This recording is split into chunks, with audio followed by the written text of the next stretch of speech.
வணக்கம் நேயர்களே.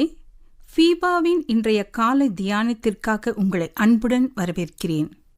ஃபீபா நேயர்களுக்கு அன்பின் வாழ்த்துக்கள். இந்த நாளிலே கிறிஸ்து பிறப்பை சுற்றியுள்ள சில தீர்க்க தரிசனங்களை நாம் சிந்திக்கலாம். மீகா தீர்க்க தரிசன புஸ்தகம் 5வது அதிகாரம் 2வது வசனம். எப்ராத்தா எனப்பட்ட பெத்லெகேமே, நீ யூதேயாவில் உள்ள ஆயிரங்களுக்குள்ளே சிறியதாயிருந்தும் இஸ்ரவேலை ஆளப்போகிறவர் உன்னிடத்திலிருந்து புறப்பட்டு என்னிடத்தில் வருவார். அவருடைய புறப்படுதல் அநாதி நாட்களாகிய பூர்வத்தினுடையது என்று சொல்லி நாம் வாசிக்கிறோம். இந்த மீகா தீர்க்க தரிசனம் உரைத்தபோது மேசியா எங்கே பிறப்பார் என்பதை குறித்து அவர் சொல்லியிருக்கிறது நாம் பார்க்கிறோம். எல்லா ஜனத்துக்கும் மகிழ்ச்சியை உண்டாக்கும் ஒரு நற்செய்தி சொல்லப்பட்டது. அது மேசியாவின் வருகையை பற்றி செய்தி. இஸ்ரவேல் மக்கள், யூத மக்கள், மேசியா என்ற ஒருவர் வருவார், வந்து ரோம பேரரசின் ஆளுகையிலிருந்து தங்களை விடுவித்து தங்களுக்கென்று ஒரு புதிய சாம்ராஜ்யத்தை ஸ்தாபிப்பார் என்று எண்ணிக்கொண்டிருந்தார்கள். இந்த மேசியா எங்கே பிறப்பார் என்பதை குறித்து இந்த வசனம் குறிப்பிடுகிறது. மேசியா எங்கே பிறப்பார்? மேசியா யாருக்கு மகனாக பிறப்பார்? மேசியாவுக்கு வழங்கப்படும் பெயர் என்ன?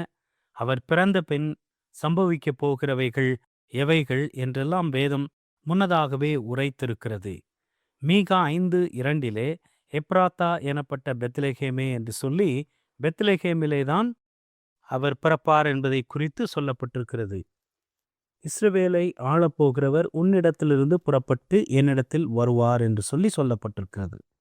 பெத்லெகேம் என்பது தாவீதின் ஊராகும்.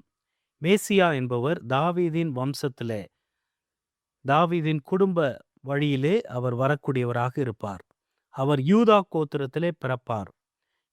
ஆதியாகமம் 49வது அதிகாரம் 10வது வசனம். சமாதான கர்த்தர் வருமளவும் செங்கோல் யூதாவை விட்டு நீங்குவதும் இல்லை, நியாயப்பிரமாணிக்கன் அவன் பாதங்களை விட்டு ஒழிவதும் இல்லை, ஜனங்கள் அவரிடத்தில் சேருவார்கள் என்று சொல்லி யூதாவை ஆசீர்வதிக்கும் போது யாக்கோபு தன்னுடைய குமாரனாகிய யூதாவை ஆசீர்வதித்து இவ்வாறாக கூறினதை நாம் ஆதியாகமத்திலே வாசிக்கலாம். இதிலிருந்து யூதா கோத்திரத்திலே அவர் பிறப்பார் என்பதை அவர் சுட்டி காட்டியிருக்கிறார். மாத்திரமல்ல, பெத்லெகேமிலே பிறப்பார் என்ற இந்த வசனத்தின் அடிப்படையிலே தான் இயேசுவானவர் பிறந்தபோது யூதருக்கு ராஜாவாக பிறந்திருக்கிறவர் எங்கே என்று சொல்லி கேட்டு அவரை பார்க்கும்படிக்காய் கிழக்கிலிருந்து சாஸ்திரிகள் வந்து கேட்டார்கள் என்று பார்க்கிறோம்.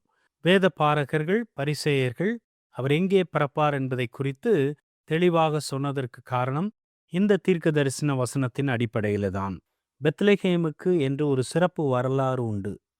யாக்கோபுக்கு பிரியமான மனைவியாகிய ராக்கேல் பென்யமீனை பெற்றெடுத்த பின் பெத்லெகேமில் மரித்து போனதாக நாம் பார்க்கிறோம். பெத்லெகேமுக்கு அருகே இருக்கிற இடத்திலேதான் அவள் அடக்கம் பண்ணப்படுகிறாள். வேதனையோடே பிள்ளை பெற்றேன் என்று சொல்லி அவள் பெற்றெடுத்த பிள்ளைக்கு பென்னோனி என்று பெயரிடுகிறாள். அதற்கு அர்த்தம் துயரத்தின் மகன் என்பதாகும். ஆனால் யாக்கோபு அந்த மகனுடைய பெயரை பென்யமீன் என்று மாற்றுகிறான். பென்யமீன் என்றால் வலது கரத்தின் மகன் என்று அர்த்தம். இந்த இரண்டு அர்த்தங்களுமே இயேசு கிறிஸ்துவின் வாழ்க்கையில் அவரது பாடு மரணத்தையும் அவரது மகிமையையும் சுட்டி காட்டுகிறது. சிலுவைக்கு அவர் சென்றபோது அடைந்த அவமானங்கள், பட்ட வேதனைகள், இவைகள் எல்லாவற்றையும் நாம் நினைவு கூறலாம். அதே போல சிலுவையிலே மரித்து அடக்கம் பண்ணப்பட்டு 3வது நாளிலே உயிர்த்தெழுந்த அவர் பின்னர் பரமேறி போய் பிதாவின் வலது பாரிசத்திலே உள்ள சிங்காசனத்திலே அமர்ந்திருப்பதையும் நாம் காணலாம். வேத வசனத்தின் அடிப்படையிலே அறிந்து கொள்ளலாம். அது இவைகள் எல்லாவற்றிலேயும் வெளிப்பாடாக காணப்படுகிறது. எனக்கு அன்பான ஃபீபா நேயர்களே, நம்முடைய வாழ்க்கையிலே இயேசுவானவரை இப்பேற்பட்ட விதத்திலே அறிந்திருக்கிறோமா?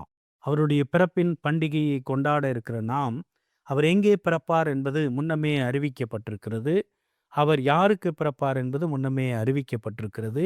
அவர் எப்பேற்பட்ட உயர்ந்த ஸ்தானத்திலே அவர் அமருவார் என்பதையும், மேசியாவாக இந்த உலகத்திலே ராஜ்யத்தை ஸ்தாபிப்பார் என்பதையும் வேதம் முன்னறிவித்திருக்கிறது.